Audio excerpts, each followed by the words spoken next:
A day in the life sa usa ka bana nga ngasawag nurse kay nagdahong nga magkalikawas kalisud.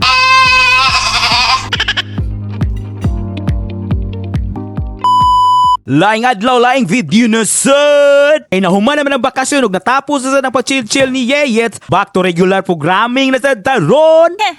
Kay mga eskwela naman sa niya akong mga bagtos, matik, practice na sa tagmatag sayo. Og sa wanay langay paandaman na sa natong pamahaw ning mga anak sa akong amo. Ug kaning balon para ni sa akong kinamagwangan, panra na palamanan og itlog ug ham, dayon orange, solbad na. Ang akong kinamagulangan na di ang magbalon no, kay ang kinamanghuran bayet, arte kayos, kafeterya na daw siya maniud to.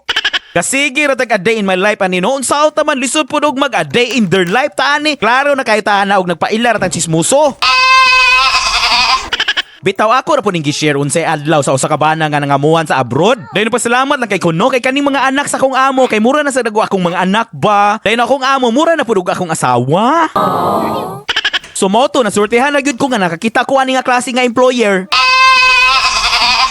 Sumotong kadali-dali na sad mi ug hapit na sad mi waka sakay sa bus bayet. Kuyaw man pud mga bata kay aran dugaya manggod mang mata. Karon na nako na feel akong mama sa una nga magsige rag yaw-yaw kada buntag para di lang mi malit. Karon ako na pud sig yaw-yaw panabangi. Kaya niskirda naman ang mga anak sa akong amo, wala na lang po dayon ko naglangay. Kabalo na mo kung asa sunod destinasyon nato. Siyempre, kuhaon na sa nato akong amo. Kani nga routine mao na yun ni sige. Unya na po ta maglahi og content na di nating tugnaw no. Wala man gud kay kalihukan sa gawas god basta ting tugnaw.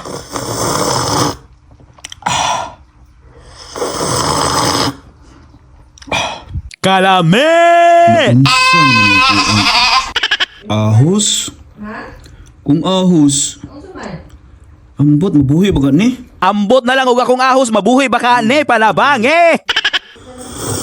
And pag humana kog hikaw pug kape, kapar-relax-relax na po dayon ko gamay, no? Kay pagkahumana nimo, abante naman sa tagbakbakan ani. Bakbakan sa mga limpihon sa balay ba? Naunsa naman eh! Pasensyahin na ninyo among balay no kay mao na gyud niyang kamatuoran. Gubot gyud siya, dili gyud ikalimod. Kabalo naman gyud mo basta na ay mga bagtos matik gubot gyud na. Nakakita na ba mo the world's smallest face mask? Mao na mga kalaki nila para daw to sa mga dawende.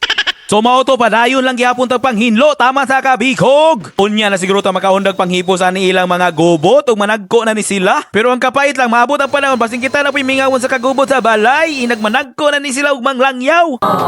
Maura gani akong chance nga makahunag yung og panglimpyo no kay wanay magsigig paso-paso mintros nang hinlo ka ba. Kaya bitaw nagvacuum ka og nagmap dahil mao po'y pagkiat nila labay-labay sa imong tungod. Ulbo na ba dayon akong kaspana. O nagini ako realidad ring dapita no usa ka bana nga nangamuhan sa Amerika nga nagdahom nga makalingkawas kalisod. Mao kayod gyud ta sige ani para sa pamilya. Mo nang hurot gyud akong bilib sa atong mga mama nato dira nga naning kayo sa panimalay. Kanang gibuhos nila ilang tanang kusog para makasilbi og makahatag kalipay sa ilang pamilya. Syempre dili pud nato kalimtan ni shout out ang naning po kayo para lang maka-provide og katagaan og maayong future ilang pamilya. Wow. Dayon lahi pud ako ba, wala gyud kasabutan ning Southern Illinois ning kalit naman sa pud ni og ka-summer in the middle of the winter season next. Naunsa naman ning weather dere panabangi. Niabanti na ko Kroger ani no kay gisugo ko og napkin sa akong amo bayet. Dan gihapitan na lang po dahil ako og bugas, karning giniling, utanon og cheese escudero.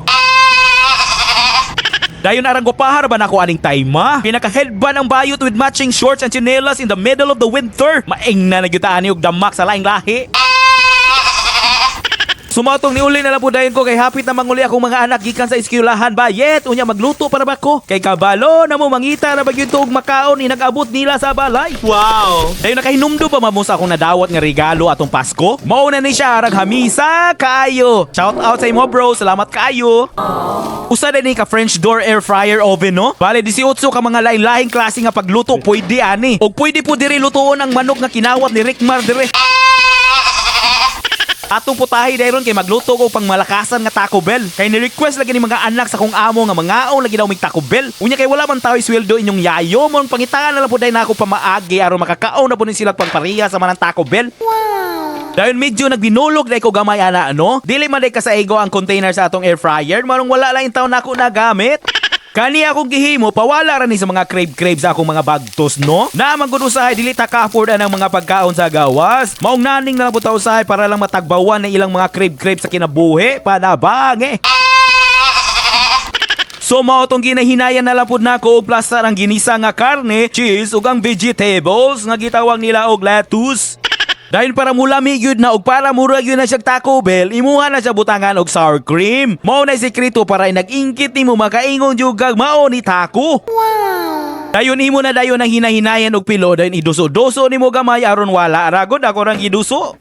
Ibutangan din ako nagtaklo aron dili ra pud siya mubukad nagluto nimo sa oven. Kay nahuman naman tag preheat, matik isalpak na lang po dayon nato. Bali ang kainit na 420 degrees Fahrenheit ra na siya. Og timean day nimo na og 20 minutes. Wow, wow, wow! O di ba timing ra gyud kay ta. Makakaon na ni sila sa atong niluto nga medyo init-init pa.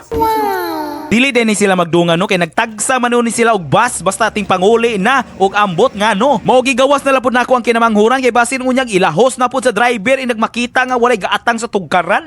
Og sa dihang nisumbong siya kay nadagma daw siya sa playground. Kuyaw ra ba kayo pagka-explain kay with all the expressions in the world ra ba dayon?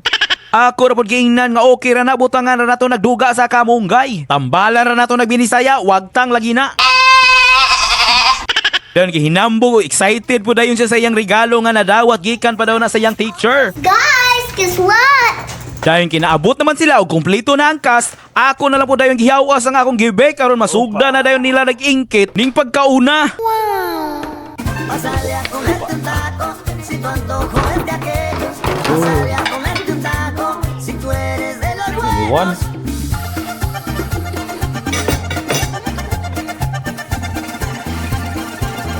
Cómprame un taco, taquito, taquito rico chupendo. Comete un taco, taquito, pásale que yo no muerdo. Kita na magyud mo sa ebidensya og wala na ko'y lain masulti pa kung dili madungan tang tanan. Galame! Basta ako mga bagtos na gali ang muriak, matik lami yun na. Dayon syempre, unsa pa man day, paksit na sa ng bilbil, panabange. Og maura to among adlaw, ampo og camping, out!